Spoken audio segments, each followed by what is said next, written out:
Unasemaje, hii itakuwa ni mara ya kwanza wewe kushiriki katika siku ya Simba ile? Hii kwangu mimi ni mara ya kwanza na kama unavyojua sija perform kwanza muda mrefu. Yaani na roast hapa. Yaani kwa hiyo yani kitambo kwa ni siku hiyo yani itakuwa balaa sana. Unajua ukiangalia kwa watu wanafuatilia baadhi ya michezo Marekani kuna kitu kinaitwa Super Bowl. Ndio. Ili shafanyaga performance kubwa Michael Jackson, anafanya Beyonce pia. Ile ni sehemu kubwa sana. Sasa sema za michezo wasanii kuperform ni platform kubwa sana. Kubwa sana yani. Kwa mimi ni kitu kikubwa sana. Kwanza naipenda timu. Pili na thamini kwa sababu najua kwanza timu yenyewe ilivyo tu pale ikifikaga hata saa 4 tukushajaa. Sasa wale watu wanaojia pale mimi ni shabiki zangu. Ambao kwa namna moja nyingine lazima nihakikishe na wafurahisha kwa kweli. Lakini ukiacha hivyo dunia nzima ndio inatazama. Nafanya balaa pale balaa lote. Hii balaa itakuwa live kabisa ile. Live kabisa. Mabingwa nchi hao bwana tunasema vile live. Ndio. Na mmefanya usajili mzuri sana Mo safari hii. Meweka pale Morrison, meleta kina Bwalia, meleta lakini watu walisema bwana Mo kuna wakati alitweet akasema bwana timu nzuri haiongezewi. Au ile ulikuwa unawatega watu ile? Unawatega tu. Unajua ujanja wako Mo. Ujanja. Unajua juzi nimemsikia Micho. Micho unajua alifundisha Yanga.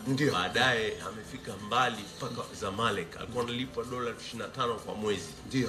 Lakini Micho ametoa statement pale. Kasema yule Rally kwanza anaitwa sio Larry, anaitwa Rally. Rally Bwalia. Anasema he's one of the most talented footballers. Alafu ana kipaji, is a strong left footer. Kwa hivyo Simba pale yani wamepata mwamba la kwanza. Alafu kuna Chris yupo pia, alafu kuna sisi kina Mixon na wachezaji ambao wapo tayari kina Mkude na pale nyuma Onyango. Juzi nimeona Kenya Premier League amekuwa best defender lakini pia amekuwa MVP, most valuable player. Kama hapa Chama amekuwa MVP, Kenya Onyango amekuwa MVP. Kwa hivyo na pale nyuma unajua nakumbuka zile goli 5-5. Kwa hivyo inaniuma mpaka leo. Kwa hiyo tumesema tulete chuma pale katikati pale ambaye hawezi kuna unajua goli zote ziliingia katikati pale. Unasikia? Kwa hivyo basi tumejipanga vizuri. Ndio. Bana Haji unasemaje? Maandalizi yote maana wewe ndio hamasa yote unaibeba wewe. Na watu wote hapa wako. Maandalizi tunashukuru Mungu yako vizuri na kusema kweli kama alivyosema mwenyekiti na alivyosema Nasib kwamba tumejipanga, tuko vizuri. Ndio. Matarajio yetu ni 100,000. 60,000 Benjamin Mkapa, 30,000 Uhuru Stadium, 10,000 watakuwa pale nje wanadhikiri. Pale nje pale. Hii itakuwa ni maandamano yatakuwa pale. Kutakuwa na vibe nje, yani ile vibe la ndani na nje. Ndio. Kwa hiyo tuko vizuri na kwa Simba ninavyojua mimi, unajua washabiki wa Simba wana kitu kimoja. Wanapenda sifa. Yaani wao wanachukua uchokozi. Yaani kama hivyo mambo tunachukua viwanja viwili, wenyewe wanaviona vidogo. Nimeona kwa watu wengi wasema kwa nini mstupe na ile Duse kile chuo cha nani? Yaani wanataka hivyo. Sasa hii kufuru hii sasa. Ndio ukubwa wa klabu yetu ulipofika. Kubwa kabisa. Haji juzi tu uliwatikisa mashabiki wa Simba ukisema pengine utaweza kuachia kiti chako. Lakini kuna habari nyingine zinasema kwamba huondoki na unaendelea kuwepo hapa. Kwa nini ulifanya hivyo? Nilikuwa nimepata matatizo. Unajua mimi sikupumzika kwa miaka 3. Nimepata hata muda. Kwa hiyo nilikuwa najisikia fatiki, familia bwana hadi pumzika kidogo na nini.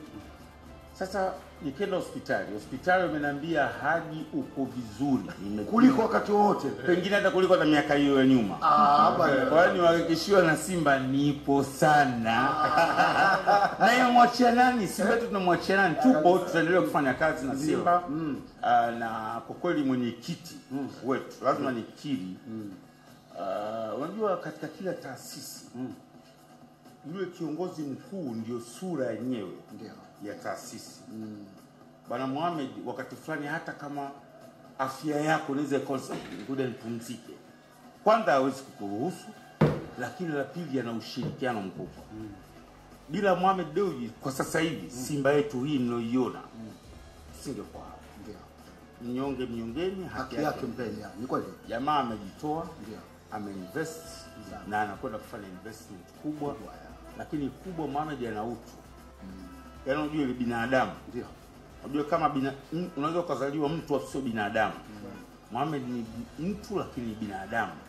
Anajua ana handle wachezaji vizuri, ana handle staff vizuri, lakini anakaa vizuri hata na management pamoja na bodi. Kwa hiyo unaacha Simba kwa mwenyekiti Mohamed, nitakuwa siwatendei haki wana Simba, lakini nasitendei haki nafsi yangu.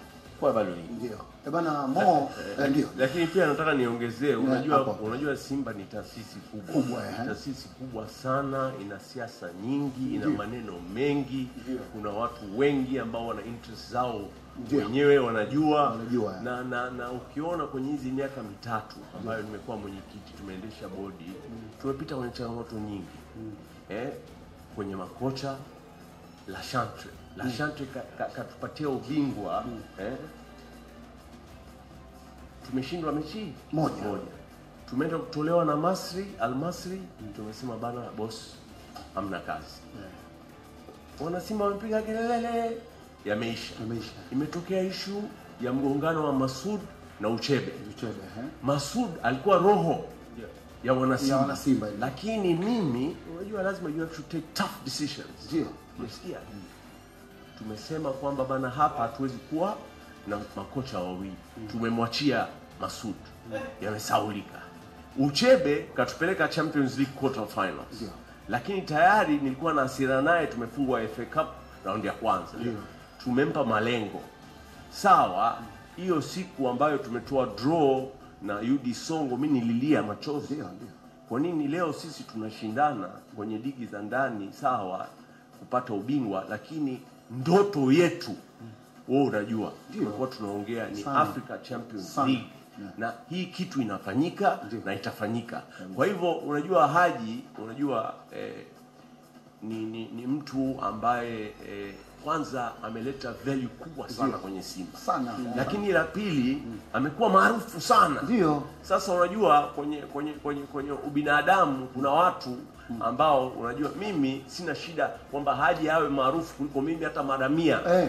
Una shida. Ndio. Umesikia? Nikimwona hapa ndugu yangu anapaa, mimi nafurahi zaidi. Sio hiyo tu, hata kwenye pesa.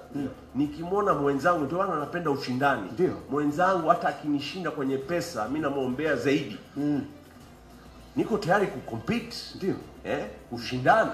Kuona wapi mimi nibadilike ili niweze kushindana naye na nimshinde.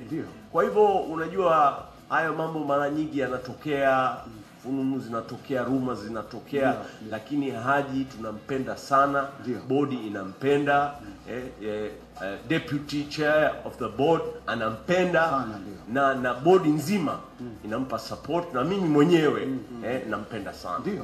Kwa hivyo mimi Haji nakupongeza sana kwa kazi yako kubwa sana, na tunakuthamini sana. Na ameongelea issue ya utu. Unajua mimi ubunge ningie kwenye siasa kidogo. Ubunge niligombea kwa nini? Mimi nilifika kwenye kijiji kimoja. Unajua mimi bado nimetoka university, nimeenda Singida. Sasa pale Singida ni mjini, lakini lile jimbo linaitwa peri-urban. Kwa hivyo ukitoka kilomita 5-10 unakutana na vijiji. Nimemkuta mzee mmoja amechuchumaa chini, kulikuwa na maji ya njano, alafu ana ndoo, alafu ana sinia, anateka yale maji, anaweka ndani ya ndoo. Kumuuliza mzee unafanya nini? Anasema bana hii maji ndio tunakunywa. Sasa at that time nimemuuliza mbunge wenu nani? Anasema mbunge wetu waziri wa maji. Mimi ameniona kwamba simwamini. Amenipeleka nyumbani. Nimeona watoto wanakunywa maji ya njano kwenye zile used PET bottles. Unajua zile tunazitupa zile. Baada ya kunywa maji tunazitupa kwenye. Baadaye nimekuja kufanya utafiti, watoto 4 kati ya 10 wanakufa na maradhi ya typhoid na waterborne diseases. Sasa leo nimesema kwamba leo maisha ya mtoto wa Singida ukilinganisha na maisha ya mtoto wa New York au Los Angeles kuna utofauti. Life equals to life. Hawezi kusema thamani ya maisha ya mtoto ambaye yuko New York ni kubwa kuliko mtoto ambaye anatoka Lindi au Mtwara. hilo ndio lilinipeleka kwenye ubunge. Kwa hivyo utu, kumthamini mtu, kumheshimu mtu ni muhimu sana. Awe tajiri, awe maskini, lazima na uzuri sisi ambao tunakufahamu, kwa sababu mimi nimeanza kufahamu Moyo toka mwaka 98 97. Yani umetoka tu Marekani wewe, unakuja pale, sisi ndio wale waandishi wa kwanza wale, nakumbuka nilikuwa mimi Juma Pinto ndio tukao waandishi wa kwanza bwana, kuja pale bwana, wewe ndio unakabidhiwa pale kampuni Mohamed Enterprises Morogoro Road pale, ofisi zile tumeanzia pale kabisa. Kwa hiyo tunakufahamu vizuri, ule utu uliokuwa nao. Kiona bwana amekuja nani kitenge bwana, mwambiaje wewe, yani nakumbuka yani. Kwa hiyo katika hilo la utu ukiingia huwezi ukaingia kwa Mo ukatoka mtupu. Hata kama una siku Mo alinitega Mo, nikupe siri. Kuna siku tuko uwanja wa Taifa, Mo ana tabia atembei na pesa. Sasa yuko uwanja wa Taifa, kaenda muuza karanga juu pale, kachukua karanga, akamwambia nenda kachukua, analipa kitenge pale, nenda. Sasa mimi nakaa hivi naona mtu anakuja bwana kachukua karanga kule. Ya tajiri kachukua karanga nilipe mimi. Hata nilikalipa ukaweka akiba. Kwa sababu napata kwake, sasa kwa nini na tajiri Tengeneza mazingira kidogo. Na mazingira. Sasa nikamwambia bwana mpelekee karanga nyingine bwana zaidi. Asante. Bwana tunashukuru bwana. Ya bwana Simba sasa umejiandaaje bwana? Hii ni shughuli kubwa unajua, na unaenda kuburudisha wana Simba na Watanzania na dunia kabisa. Ndio. Kama nilivyosema mwanzo, mimi sija perform muda mrefu. Ndio. Dar es Salaam ndio kitovu cha burudani. Na ukiacha mapenzi yangu mazito kwa Simba, ukiacha mapenzi yangu mazito kwa mashabiki, lakini pia nikiwa kama Mtanzania nataka nifanye performance ambayo itaika alama ulimwengu mzima kuona kama Watanzania wana perform sana. Yaani mwanamuziki yoyote na sehemu yote ambayo muziki wetu unatazama au mtu atakayeona tamasha lile aseme habari iende kama Tanzania jamani, kuna mtoto anaitwa fulani kabisa. Hiyo ndio lengo langu kubwa, na nafikiri pia kuonesha thamani na shukrani ya kupata nafasi ya kuperform, kwa sababu ile ni jambo kubwa sana. Jambo kubwa sana, shughuli kubwa sana. Huwezi kutaja tukio ambalo linajaza watu wengi kaacha kuitaja ile. Unajua na ndoto hiyo, lakini unajua kwenye mpira unaweza kuwa na good luck, unaweza kuwa na bad luck. Mambo mengi yapo. Lakini madhumuni, shabaha, ndoto yetu iko pale, lakini tujue bado kwamba kuna hizi timu 5 bora. Ukiongelea Zamalek, ukiongelea Esperance, ukiongelea Mamelodi Sundowns, unajua nchi zao zina uchumi mkubwa sana. Leo mfano TV rights, pesa ambazo sisi kama Simba tunapata, ukilinganisha na Orlando Pirates wanapata pesa mara 10 zaidi. Leo pesa ambayo tunapewa kutoka Sports Pesa na ukilinganisha na Zamalek ambaye analipwa mara 20 zaidi. Kwa hivyo bado kuna utofautiano mkubwa kati ya budget yetu sisi na wao. Lakini mimi nikwambie, kwenye hizi miaka mitatu tumepiga hatua kubwa sana. Imefika pahali wapi tumenunua mchezaji mpaka milioni 500. Umeelewa? Ana mkataba, unaona hawa kama Mkonde Boys nini nani hawa, yani kuna pesa imetolewa. Umeelewa? Na kwa hivyo tuko tayari kushindana. Sisi shabaha yetu kwanza tuingie kwenye group stages. Tukishaingia kwenye group stages, chochote kinaweza kutokea. Umeelewa? Kwa hivyo tumejipanga. Kitu cha pili tumejua kwamba wenzetu wanatumia teknolojia sana. Kwa hivyo mara hii nimeagiza GPS system. Yaani kuweza kumonitor. Unajua kuna wachezaji wengine wawili. Hata kwenye mazoezi. Kwa hivyo kocha anaweza kutrack kwamba huyu mchezaji anajituma. Kwa nini? It's all heartbeat related. Unajua kwa nini? Heartbeat yake ikiwa juu anajua kwamba hapa anafanya kazi. Alafu average heartbeat yake. Alafu kulala, sleeping patterns. Deep sleep, REM sleep. Umeelewa? Light sleep. Kwa hiyo tunaweza kujua huyu kijana ameingia kulala saa ngapi na ameamka saa ngapi. Na kama mfano amepiga pombe zake, heartbeat ile resting heartbeat inapanda. unaweza kujua kwamba hapa kuna tatizo. Na vinyo ndani yake. Kwa hivyo sisi kiteknolojia pia tunajipanga. Na mimi unajua shabaha yangu mbili kubwa. La kwanza tumejenga viwanja viwili vile, tunataka kujenga hostel kubwa, wapi tuwe na nutrition center. Unajua leo kwenye recovery nikwambie ndugu yangu, yani wachezaji wanaingizwa kwenye barafu. Unajua hiyo teknolojia ya miaka 10 iliyopita, mimi mwenyewe nakimbia kilomita 50 kwa wiki. Ndio. Lakini pale Uarabuni unaingia kwenye chemba moja ina degrees 150 minus. Unavaa gloves tu, unavaa bukta, unavaa socks. Unaingia dakika moja unakaa mle ndani, ukitoka huko fresh. Unasikia? Kwa hivyo tutawekeza kwenye hilo, tutawekeza kwenye massage, tutawekeza kwenye nutrition, chakula muhimu. Unajua hao wenzetu wanatushinda kwenye vitu vidogo ambavyo ukijumlisha ndio unaanza kuona mama championi makubwa. Umesikia? Lakini nutrition, lakini mental psychology. Unajua mchezaji mzuri lakini hajapata nafasi, hajacheza mechi 4, mechi 5, anavunjika moyo. Kwa hivyo lazima tuwe na mtu ambaye aweze kuongea nao, aweze ku-engage nao, kuwapa moyo na kadhalika. Alafu ya mwisho tunataka tuanze kujenga a youth development program. 12 and under, 14 and under, 16 and under, 18 and under. Yani tutafute tu scout Tanzania nzima. Mimi niko radhi, kwa nini tutazindua pia Mo Simba Foundation. Wapi tunataka kurudisha pesa kwenye jamii. Wapi scout, tutawasomesha watoto, watakula vizuri, watacheza mpira, lakini tutawaingiza kwenye ile mfumo wa culture ya Simba Sports Club, ya discipline, ya diligence, ya kujua thamani ya jezi na nembo ya Simba Sports Club. Na tukifanya hivyo yani mimi nakwambia boss, basi Mungu atutangulie.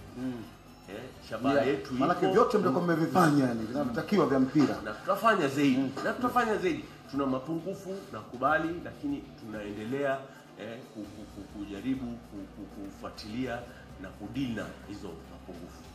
Siku zote huwa tunaamini kupitia subira, na umelionyesha hilo bila shaka. Nilikuwa nataka kujua pia kuhusiana na swala zima la academy, na umeliweka wazi hapo.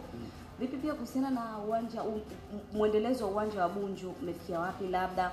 Lakini hiyo academy unadhani ndani ya miaka mingapi mnaweza mkapata wachezaji ambao ni fresh ili kuweza kuepuka hili swala? Sasa hivi umekiri mwenyewe kwamba mmesajili wachezaji wa pesa kubwa, na bila shaka kama academy ingekuepo ingeweza kutoa wachezaji wazuri, hata nyinyi kama Simba mngeweza kufaidika na kuuza hao wachezaji nje. Muhimu. Na nikuambie Simba, kwa kuwa sasa hivi tunajenga fikra ya kuuza mchezaji adui. Yani boss, mimi nakwambia mimi nishawahi kuambiwa sijui muuze mchezaji $500 na kataa. Umesikia? Lakini kwa nini najenga timu yangu? Kwa mimi bora timu ifanye vizuri, Simba ifanye vizuri kuliko mimi nipate $500. Hilo la kwanza. Lakini la pili, academy hatuhitaji miundombinu ya maeneo ya kuishi. Kwa nini tutawaweka na familia ambao watakaa kwenye paying guests? Kwa hivyo kazi yao wataenda mashuleni tutawalipia, lakini baadaye ndio watakuja kucheza mpira, na tutakuwa na youth coaches. Kwa hivyo hiyo program very soon, kwenye miezi 3 mpaka 6 utaanza. Hiyo la kwanza. Lakini la pili pia program ya kuanza kujenga miundombinu. Unaongelea gymnasium, unaongelea nutrition center, massage center na vyumba na kadhalika, na hiyo pia within 3 to 6 months tunataka tuanze kujenga.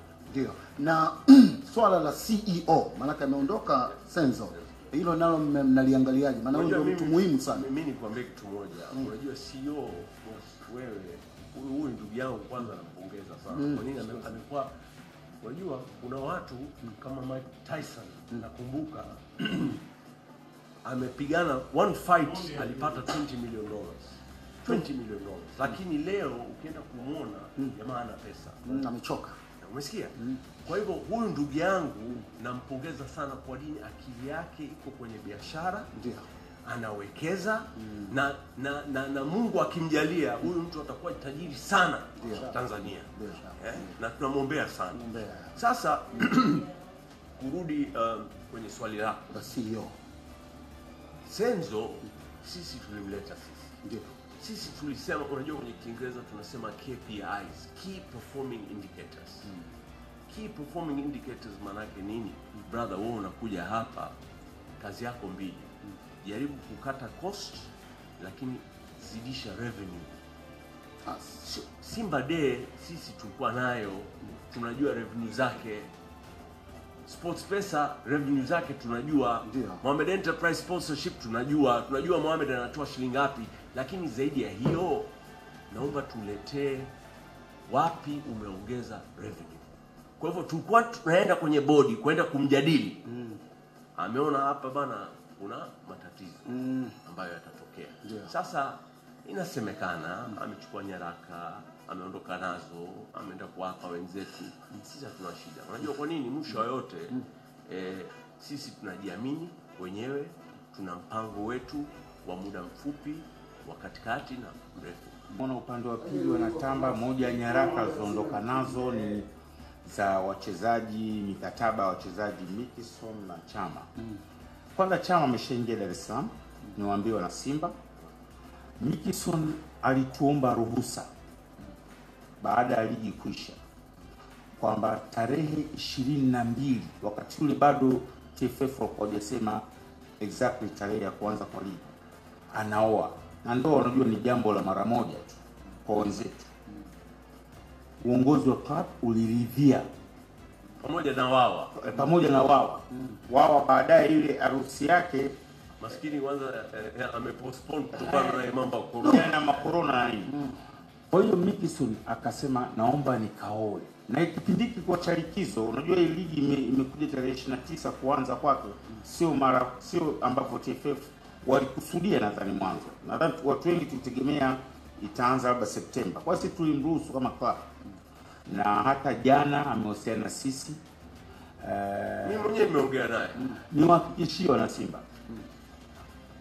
Mwenyekiti alisema na mimi niliwahi kurudia hapa. Hakuna club Afrika Mashariki inaweza kumchukua mchezaji wa Simba ile na mkataba. Haipo. Yaani haipo na haitakuwepo. Sisi tumeinvest kwenye mpira, tumewekeza pesa kwenye mpira. Hapa mwenyekiti amezungumza, kuna mchezaji aliyetoa ofa $500,000. Ni mimi niliyepigiwa simu na Roda JC ya Holland, Netherlands, Premier League ya timu iko Premier League. Wakanitafuta wakabaki tuna shida na Mikison. Ofa yetu $500,000. Hiyo baada ya kuwapiga Yanga. Nikampigia mwenyekiti akaambia kama watataka ongeze sifuri nyingine $5,000,000 labda tutafikiria. Waongeze sifuri kwa Abu Dhabi. Ndio. Kwa hiyo uone how serious we are. Tuwezi kuuza mchezaji sisi. Sasa wanasema katoka nyaraka gani? Nyaraka gani zikaondoka nazo? Mkataba upi? Sasa mkataba ujanja. Mikison ni mchezaji halali wa Simba. Tunamtakia kila la heri katika harusi yake, sio yeye tu. Lakini na wachezaji wengine wote, hakuna klabu itakayoweza wala kuthubutu kumtaka. Wana Simba tulieni, endeleeni na shughuli zenu, achaneni na kurudi za mitaani.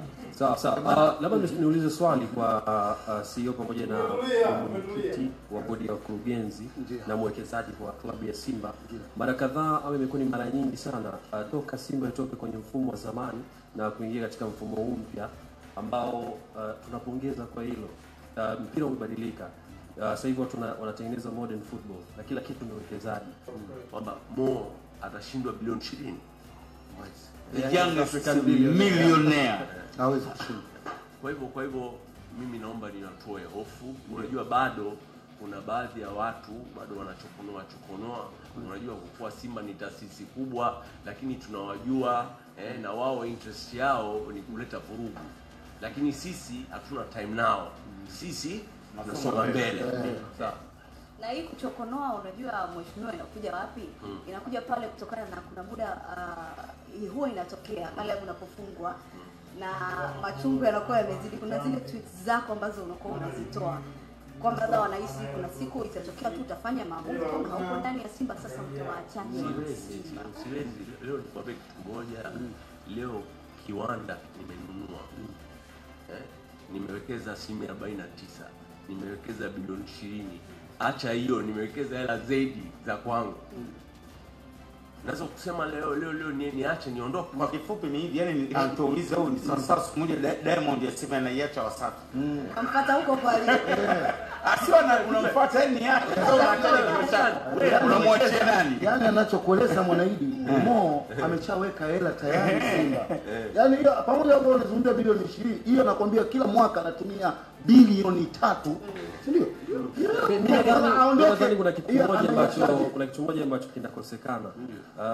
Watu wengi hawana uelewa wa transition nzima kutoka wanachama kuelekea uwekezaji.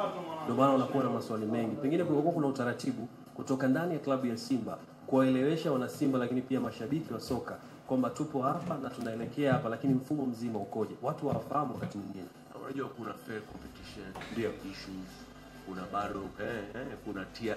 Unajua hizi klabu zilikuwa naendeshwa kienyeji sana, hakuna mahesabu.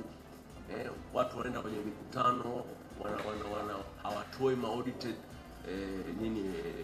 documents au audited accounts na kadhalika. Kwa hivyo yani sasa hivi tuna streamline. Unajua kabla hujaingia kwenye mfumo mpya lazima uanze na ukurasa mpya. Hatutaki kesho tena sijui mtu aje sijui tunadai sijui. Kwa hivyo we are going into details, watu ambao wanatudai, watu ambao sisi tunawadai. Kwa hivyo kuna due diligence kubwa ambayo inafanyika, lakini naomba niwaambie wana Simba, Mo hawezi kuondoka Simba. Iwe isiwe hawezi kuondoka Simba. Hii ndio kauli ambayo wana Simba wanatakiwa waishi nayo. Kuna jambo pia ungetusaidia pia Mo kuhusiana na slogan ya nguvu moja imetoka kwenye logo yenu mpya. Labda ni mtu aliwashauri, huyo ambaye alitengeneza aliwashauri itoke ama inakuwaje? Kwa sababu hiyo ndo ambaye inaibeba Simba nguvu moja. Nguvu moja. Slogan imebaki pale pale. Ndugu yangu ameitaja kwenye nyimbo. Mimi nimeshangilia. Kwa hivyo lakini ukiona klabu kubwa za dunia wanaachana na hiyo slogan. Uwe na logo ambayo iwe ni clean logo, ionekane. Unajua yule Simba wetu kwa mwanzo kwanza alikuwa mdogo, alikuwa mpole, alafu alikuwa kama amezeka hivi, umesikia? Alafu yani kulikuwa na vitu. Ukiona wenzetu unajua wanapigana na maboxing mle ndani na kadhalika, tusiingie huko, lakini sisi ni muhimu kuingia sisi mpaka vikapu vimo sisi bwana tumepitia logo zaidi ya 1000 na kazi ambao wamefanya ni professional, na tumefanya utafiti na tumepata feedback. Unajua mfano tukilaunch product lazima tufanye test marketing. Tumefanya test marketing na imekubalika kwa asilimia kubwa. Unajua of course hauwezi kupata 100% watu watakubaliana na wewe kwa kila jambo, lakini nguvu moja lipo pale. Lile slogan imekuwa registered na Simba na ni ndani ya mioyo yetu na itaendelea kutumika, lakini haiko tu kwenye logo. Ndio, na hili niliseme kwa sababu mimi nimeshaona logo za vilabu mbalimbali duniani. Dunia siku hizi inaachana na slogan. Ni Liverpool ndio wamebaki nayo. Liverpool kwenye logo yao na kwa sababu ya ubishi. Manchester United ipo Red Devil. Lakini timu nyingi ukiangalia logo zao zile slogan Barcelona wameacha, Orlando Pirates, National Ahadi. Yani hakuna haja ya logo ikawa bango. Tena sasa sema wenzetu wamefika mbali mpaka miaka kuandika kwamba imeandikwa imezaliwa mwaka gani, pia washavuka. Yani kwa mfano club kama Bayern Munich sina hamna tena mambo ya imezaliwa, yani washavuka. Kwa na sisi kikubwa logo yetu sasa imekaa kwa ajili ya kibiashara. Simba ni club kubwa, lakini lazima itoe fursa kwa makampuni kuja kuinvest, kuja kuwekeza, kuja kudhamini. Unapokuja kila kampuni ina slogan yake. Hebu imagine kwa mfano Wasafi wana slogan yao WCB, anataka kuja kuinvest Simba, anataka kuja kudhamini Simba. anaweka slogan yake, akija sijui kampuni gani ana Mo Enterprise anaweka slogan yake. Sasa kwa maslogan yamejazana, haipo hiyo dunia sasa hivi. Biashara haitakiwi. Kama sisi brand ya Mo is the people's brand. Lakini hautaona the people's brand. Utaona Mo as a brand itself. Unaelewa? Ndio. Kama kama Haji Manara Bugatti, yani slogan yake. Logo yetu ya Wasafi, slogan yetu hii ni yetu sote. Lakini uioni pale katika, unaona? Kwa hiyo dunia inakwenda hivyo. Mohamed, nakwenda Maulidi leo kuna kitu ambacho Watanzania wanatakiwa kijue. Vitu viwili.